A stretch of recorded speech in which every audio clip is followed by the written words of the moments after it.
Selamat datang di podcast Ruang Suara, tempat untuk kita bercerita dan bersuara semaunya. Kenalin, aku Ika Dan aku Hesna. Selama beberapa menit ke depan, kita akan membahas hal-hal menarik seputar dunia kampus. Sebelum kita masuk ke topik pembahasan kali ini ya, kayaknya ada yang beda nih dari episode-episode sebelumnya. Betul, apa tuh Kak? Untuk para teman-teman yang sering menyaksikan episode Ruang Suara pasti udah gak asing lagi dong sama suara kita ini. Yang sebelumnya kita hanya menampilkan tayangan audio, kali ini kita menampilkan video secara visual. Jadi teman-teman tidak hanya mendengarkan saja tapi juga tahu ekspresi kita secara langsung, yang harapannya nanti semoga bisa sampai ke para penonton. Nah, betul banget guys. Jadi ini adalah podcast perdana kita secara visual. Nah, kira-kira kali ini kita mau bahas apa nih Kak Azna? Oke, jadi kali ini kita akan membahas tentang hal-hal apa saja yang kita alami selama ada di dunia perkuliahan. Kalau boleh tahu Ika sendiri nih, apa yang Ika rasain ketika ada di dunia perkuliahan ini? Adakah hal-hal yang berbeda, perubahan apa aja yang Ika alami ketika Ika di kuliah ini dengan yang dulunya di sekolah? Oke. Of course, semua orang tuh pasti ngalami yang namanya perubahan ya Kak. Mungkin aja dulu dia tuh orangnya kayak kurang rajin, mungkin selama kuliah dia jadi kayak rajin gitu, bisa memanage waktunya dengan baik. Nah itu menurutku juga termasuk perubahan gitu, karena perubahan menurut aku sendiri tidak melulu tentang prestasi gitu. Nah jadi di sini menurut aku sendiri, aku pun juga mengalami hal seperti itu. Ada beberapa perubahan yang aku alami selama masa kuliah. Contohnya apa nih? Terutama kayak apa ya, memanage waktu mungkin Kak, manajemen waktu. Mungkin dulu yang kayak ngerjain tugas tuh ya udahlah terserah kayak gitu. Sekarang mungkin bisa lebih teratur kayak gitu. Dan juga apalagi ya, dulu yang aku itu orangnya kayak pendiam, termasuk kayak introvert banget. Sekarang bisa lebih kayak mengekspresikan diri aku sendiri gitu. Oh berarti dulunya waktu sekolah kamu termasuk orang yang introvert ya? Bisa dibilang gitu sih Kak. Ternyata padahal kalau dari sudut pandang aku sendiri ya, ketika ketemu sama Eka tuh justru malah gak ada sisi introvertnya sama sekali guys. Karena waktu aku kenal sama dia tuh orangnya cheerful banget, gak jaim. Terus apalagi dia bisa berbaur sama semua orang gitu. Jadi agak kurang percaya gitu ya kalau misalnya dulu kamu kayak gitu ya. Ya mungkin kalau orang lihat aku yang sekarang mungkin kayak kurang percaya gitu sih. Tapi emang aslinya tuh iya, aku dulu tuh kayak introvert banget. Tapi kan sekedar untuk tanya aja aku tuh malu. Kenapa kok bisa kayak gitu? Iya. Jadi singkat cerita, dulu kan emang aku tinggalnya jauh banget dari orang tua kan. Terus juga teman-teman satu sekolah pun enggak yang satu daerah aja gitu. Ini kan aku tinggalnya di Kudus. Jadi dulu teman-temannya tuh enggak hanya daerah Kudus aja, tapi ada yang luar kota, bahkan juga luar Jawa pun ada.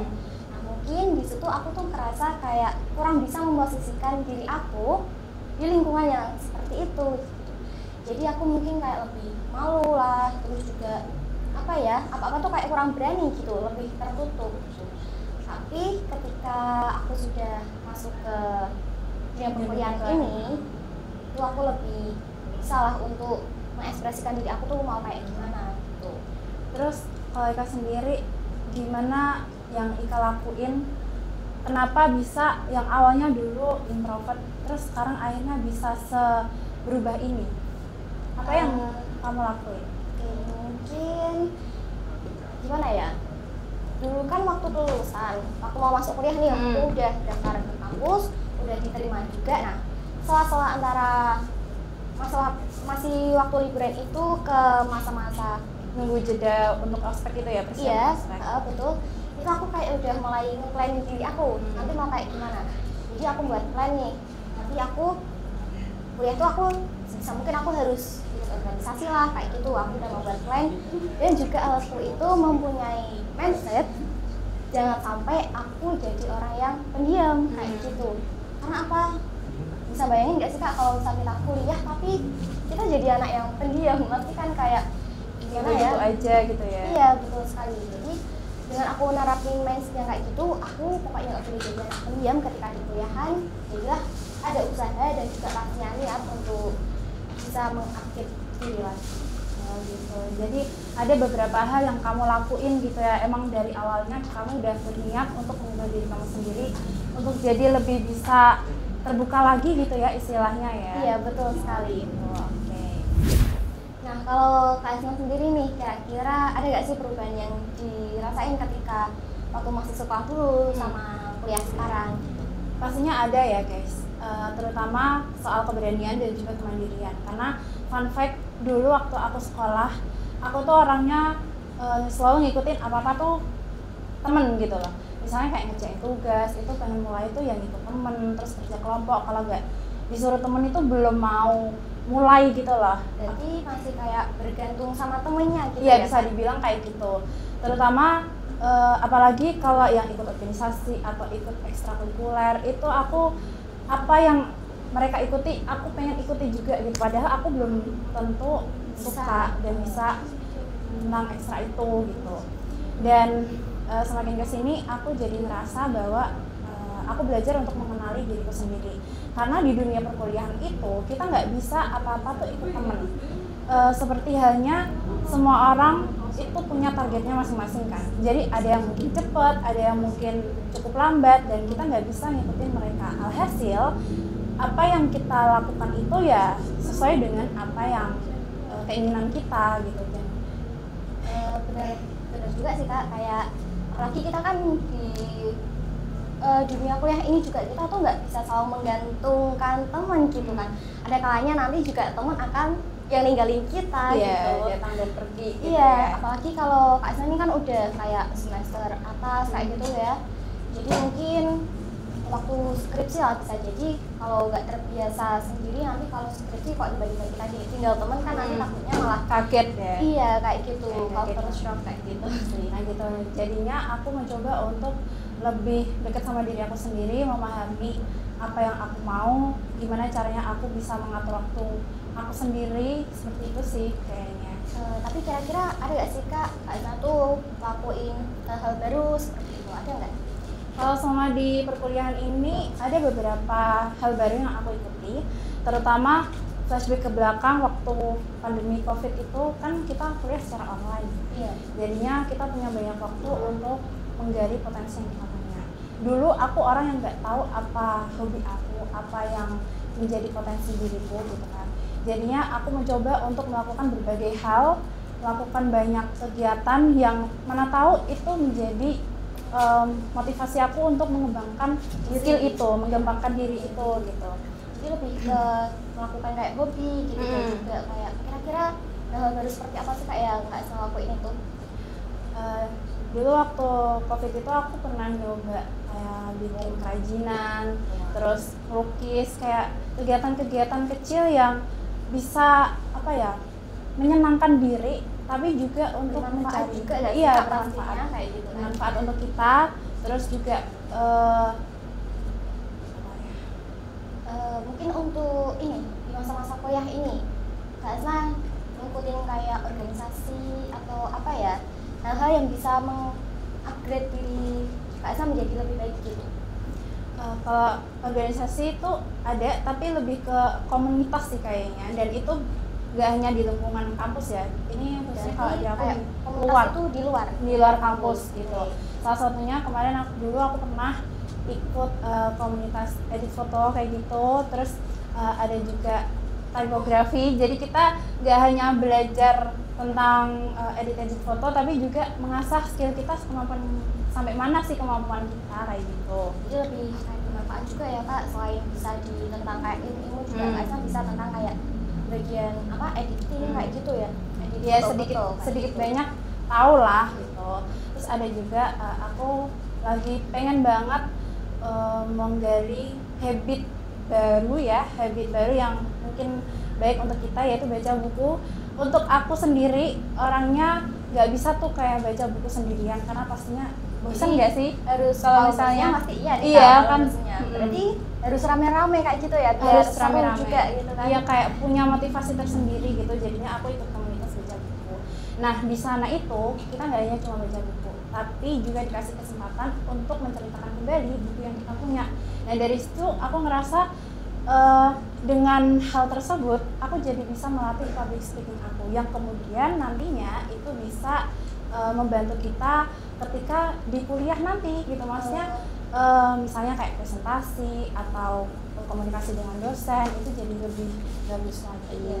Itu juga menurut aku juga yang positif banget sih Kak, kayak menceritakan kembali isi buku kan juga kayak sejenis presentasi gitu kan. Nah, presentasi mini gitu ya. Iya, betul sekali. Simple. Jadi kita kayak tahu nih gimana sih caranya, juga itu kan melatih kepedean kita, kepercayaan diri kita biar bisa kayak tampil lah di depan orang banyak. Betul banget.